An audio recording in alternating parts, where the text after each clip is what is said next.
A Isabel se le cumplió el tiempo del parto y dio a luz un hijo.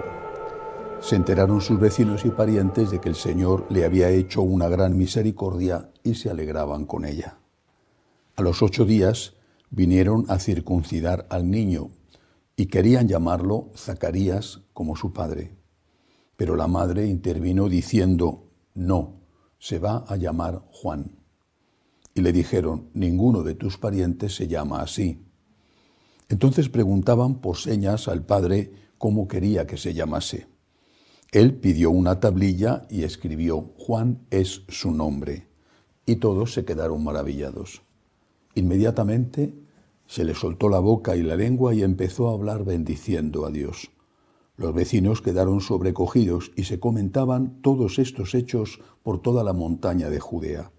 Y todos los que lo oían reflexionaban diciendo: pues, ¿qué será este niño? Porque la mano del Señor estaba con él. Palabra del Señor. Gloria a ti, Señor Jesús. Estamos llegando ya a la Navidad y de nuevo la liturgia vuelve a introducirnos la figura de Juan el Bautista, en este caso el nacimiento de San Juan y la imposición del nombre.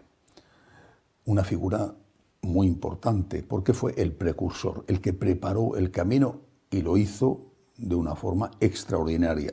Algunos de los primeros apóstoles habían sido antes discípulos de Juan. Y además fue él, Juan, el que de alguna manera dio un empujón público a Cristo cuando le confirmó, cuando le bautizó en el Jordán. Pero ¿quién era Juan? ¿Qué decía de sí mismo? Decía que él era la voz que hablaba en el desierto.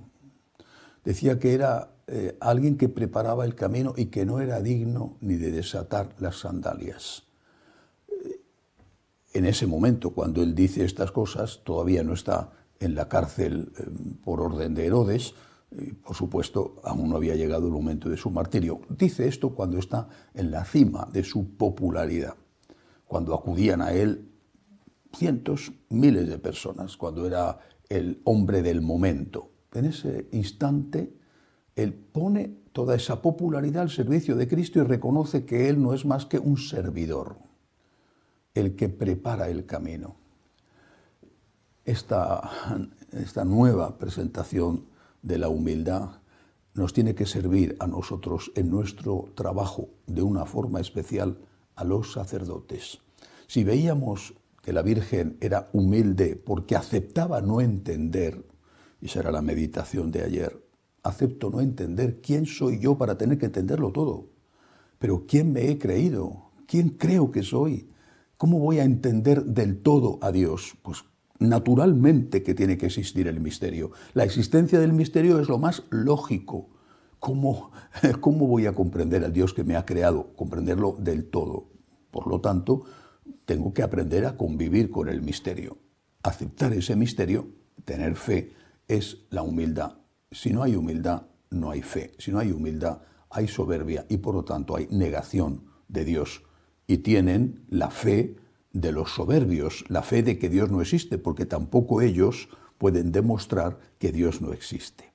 Ahora vemos ese otro aspecto de la humildad, con dos matices. Humildad es ser voz de la voz, es decir, aceptar que yo no tengo voz, soy un portavoz, no tengo voz. Y eso, por eso he dicho, es especialmente importante que lo entiendan los sacerdotes. Yo no tengo voz, yo soy un portavoz, yo no tengo voz propia, me he hecho sacerdote y he renunciado a tener voz propia.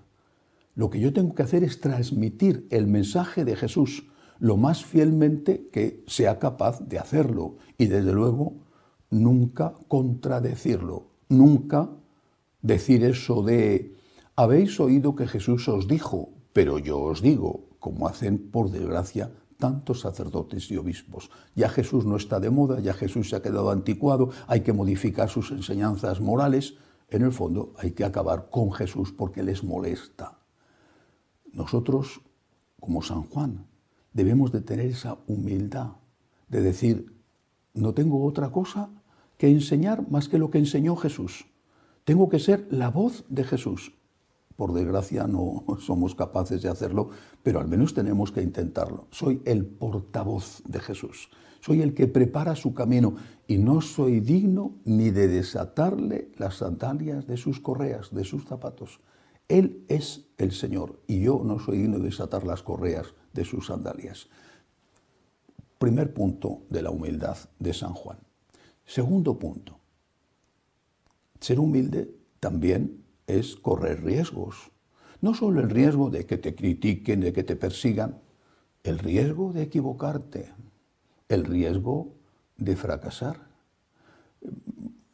Cuando uno mira la historia, dice, a ver, los grandes, ¿no? San Francisco, Santo Domingo, San Ignacio, Santa Teresa, San Francisco de Sales, San Juan Bosco, tantos santos, fundadores de grandes congregaciones que han llegado hasta nuestros días, aunque ahora estén pasando sus dificultades, bueno, pero han llegado a nuestros días con siglos de maravillosas obras de apostolado, de caridad. Dicen, bueno, cuando esa gente cuando empezaba San Francisco recogiendo humildemente piedras para edificar San Damián, creyendo que eso era lo que Dios le mandaba, cuando empezaba la Madre Teresa de Calcuta, aquel primer moribundo que recogió y se llevó al templo de la diosa Kali en Calcuta para darle una muerte digna y que no muriera como un perro abandonado en la calle.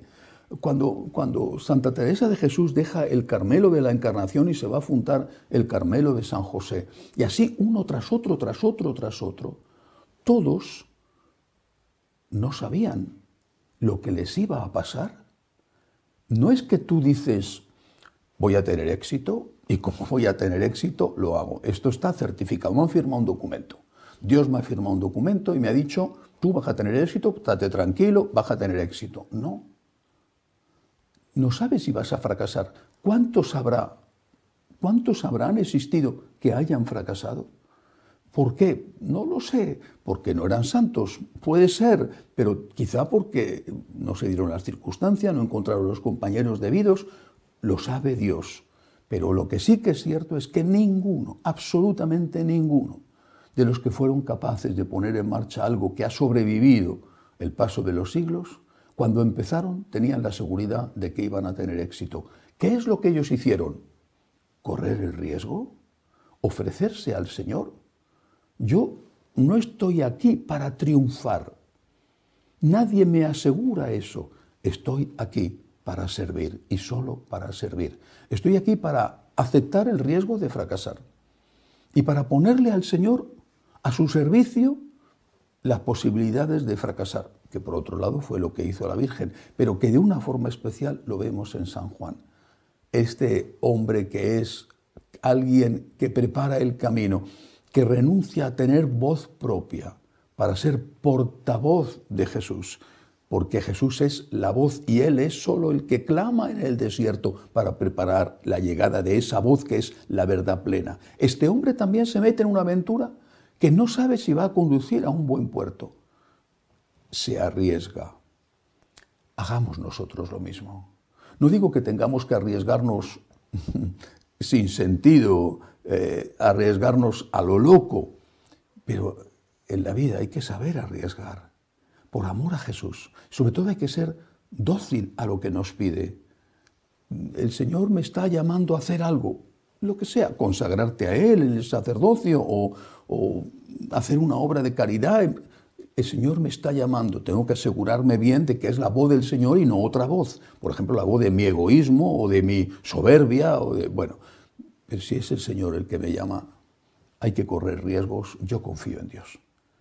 Él me dará la fuerza, Él me hará capaz, Él nos hará capaces. Esa es la humildad, la de aquel que sabe que no va a ser perfecto, pero que sin embargo le ofrece al Señor lo que puede ofrecerle, incluso su imperfección. Que así sea.